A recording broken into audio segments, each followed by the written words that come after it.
now both of my kids, 16-year-old son and 9-year-old daughter. And my ex are extremely mad at me because I won't give up my appointed time with them. My son won't even talk to me and my daughter is crying all the time. Me and my ex divorced shortly after my daughter was born. I blame him for it and he blames me. I won't go into detail here. We ended up with a 50/50 custody agreement, switching every other week. While this was 8 years ago, we're still not on good terms. We rarely ever talk to each other outside of the kids, and I'm perfectly fine with that. One thing we have agreed on since the beginning though is that we don't plan things on days that aren't ours. And unless it's extremely important, we don't switch days or weeks. In the 8 years since we've been divorced, I have never asked him to have the kids on a day that isn't mine, and I've never given him one of my days even if he begged. Well, last week my ex contacted me and told me the good news. His parents are hosting a week-long family reunion in the summer at Disneyland and he wants to take the kids. Well, the problem is that it's on one of my weeks. He asked me to let the kids stay with him that week or to switch a week with me, and I shot him down. It's my week with them and I get to spend it with them. I told him if it's so important to him to reschedule, but he claims his parents can't do that and this is the only week that the whole family can go, and he told me that I need to think of them. I told him tough luck and hung up on him. Well, this last Sunday when my ex dropped the kids off with me, my son refused to talk to me at all and my daughter wouldn't even look at me. When I asked my ex what was wrong, he refused to talk to me, only saying ask them in a snarky tone before leaving. When I asked my daughter what was wrong, she burst into tears and said that I was not letting daddy take them to Disneyland. Asking my son, who still refuses to talk to me. It turns out that my ex told them I was not letting them go to Disneyland with him. He's trying to paint me as the bad guy. I sat both of them down last night to talk to them and explain it's my week with them, but they refuse to listen to me. My daughter just cried and my son told me I'm only doing this to get back at my ex. I think it's unfair for him to do this when his parents scheduled it during my time with them. I demanded an apology from my ex and him to set things straight, but he refuses, and his last text to me being, "Can't tell them the truth 'cause they already know it." I'm so pissed right now. I have 3 children, the oldest being 16M. For my birthday last week, my son went out and bought me this swinging hammock chair that I had been wanting for 2 years, and it cost him quite a bit of his saved money, which I fully intend to put back into his bank account so he can continue saving. He was so excited to see me open this gift and couldn't wait to help me set it up.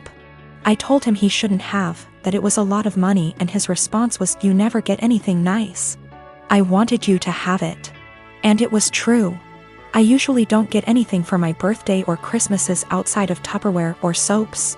So it might sound stupid, but I have cherished this swing ever since he got it for me.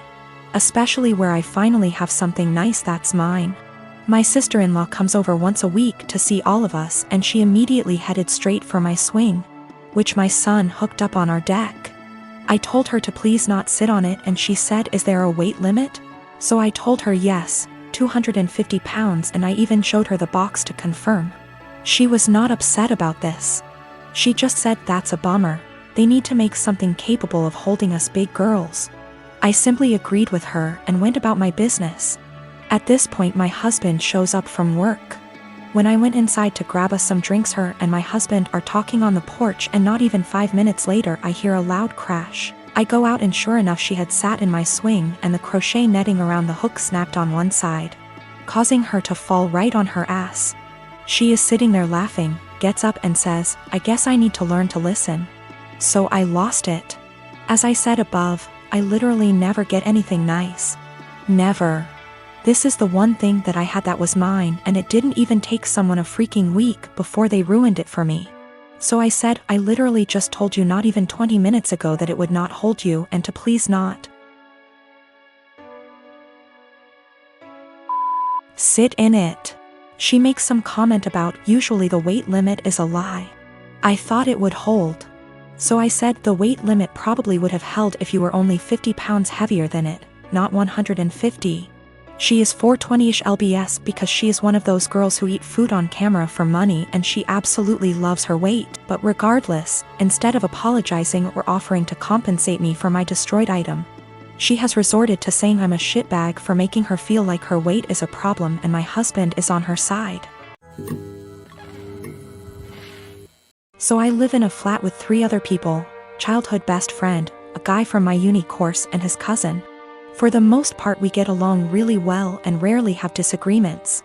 However, this has been a real point of contention lately. About 6 months ago I began a relationship with a guy I've known for a couple of years. I know it's still a fairly new relationship, but I really like him, he makes me really happy and we're pretty serious about each other. Up until recently, he would come visit me at my flat 3 to 4 times a week. This was mostly due to the fact that I have chronic fatigue and going on proper dates can be really challenging for me. Instead of going out to dinner or a film or whatever, we'd just chill in my room or the living room, watch TV and get takeout or cook together. I didn't really consult anyone about this, Bex to say. All the other flatmates have their partners over as often if not more so, and B, he rarely spends the night and usually leaves before 10 p.m. because of his work schedule. So the issue, 2 weeks ago, comes to me and tells me that I need to stop having my boyfriend over because it's starting to get annoying. I asked her why and she said it's irritating to have someone who doesn't live there skulking around all the time. I pointed out that her boyfriend sleeps over 3 nights a week and thus is here more often than mine, and she claimed that was different because they've been together for 11 years and are moving in together once her lease is up. She said she's discussed it with the other flatmates and they've all agreed he needs to stop coming over or he has to chip into the rent, because it's getting ridiculous. Note, nobody else's partner chips in on the rent. I confirmed with the other 2 that yes, this is an agreement they've made. Though my best friend said basically made her agree by threatening to cut off the Wi-Fi and utilities, which are in her name, if she didn't. I asked if this rule applies to everyone, but apparently it's just me. I pointed out that it's unfair and was basically told to deal with it. My potential assholery, I've begun loudly insisting that if my partner isn't allowed to come over, neither is anybody else's. If I answer the door to anyone's partner, I'll send them away. If I come home and someone's partner is there, I'll make a point to mention that I thought we weren't having partners who don't pay rent over anymore. I've asked boyfriend over and over how much rent he's paying and pretend to be affronted and make a fuss when he says he doesn't. Everyone's pretty pissed at me and is telling me I'm being unreasonable. I know I'm being petty, but I think it's unreasonable that there's one rule for me and another for everyone else, and I'm trying to make that point. Am I really the asshole here? Some questions people keep asking.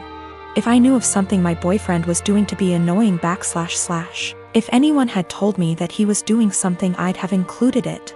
I'm not aware of anything he does, and when I ask why I doesn't like him, I just get a shrug and just do.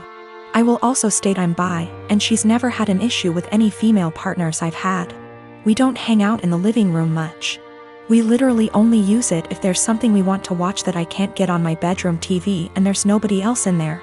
We use the kitchen more often than the living room, but honestly even that isn't that often. We eat far too much takeout pizza rip. A lot of people seem confused, so just clearing up who's who in the situation. The one who brought all this up is not my best friend. Not to get too much into a tangent, but basically just over a year ago I was moving out of halls at university and was looking for a new place, so we decided to move in together. At the same time, a dude from my course was looking for a flat share. We couldn't find a 3-bed but found a really nice 4-bed, and he mentioned his cousin was also looking for somewhere to live, so she got on board too. I only met her last year and we don't really know each other very well. By chronic fatigue I mean chronic fatigue syndrome. Sorry, that's apparently so unclear. My sister and I lost our dad a year ago. He was my only parent. Mom was never in mine or my sister's life. Dad left money, inheritance, for me and sister, and she used her inheritance to get new cars and renovate her house. I live with my aunt right now cause my brother-in-law didn't let me stay with my sister. I'm planning on using my inheritance money to pay for college tuition. I've always wanted to be doctor but haven't decided which branch yet. My sister and I haven't been close. It started after she got married to her chronically ill husband, who was allowed to make backhanded comments about dad and mock his illness, and make a scene at his funeral. Only because he's ill and shouldn't be held accountable for his behavior. I've distanced myself, but my sister kept visiting a lot lately, venting about my brother-in-law's condition. He's been in and out the hospital for heart problems and in need for a surgery. She brought up my inheritance money several times, but I end up cutting the conversation. She then straight up asked if I could help pay for her husband's surgery and she'd pay back in less than a year. I felt uneasy cause if I give her money from my inheritance, which is a large amount, then there's no guarantee she'll pay back before it's time to apply for college. I'm taking a year gap, but I know my sister can't pay back that much and I felt I was risking my future. I refused to help and she had a meltdown at my aunt's house calling me heartless, cruel with no empathy. She said that her husband's health should be a priority and I needed to help because education is nothing compared to someone's health, and asked if I'd be happy to see her as a widow and my nephew with no father. My aunt suggested others pay, but most of them cut my sister and her husband off. I argued that her husband's poor health isn't my fault after she kept blaming and guilt-tripping me. She kept crying, and although my aunt decided to stay out of it, she said that I should be prepared for permanent damage in my relationship with my sister if I don't help her now. She's been sending texts and pictures of her family telling me this is what I was saying no to. A happy, healthy family with a healthy husband and father. I cried and felt like I was being selfish, not good aunt and sister. I asked my friend and he said let them sell the cars and all the luxurious stuff they bought to afford the surgery, and warned me, if I give them money I'll never get it back and may not be able to go to medical school.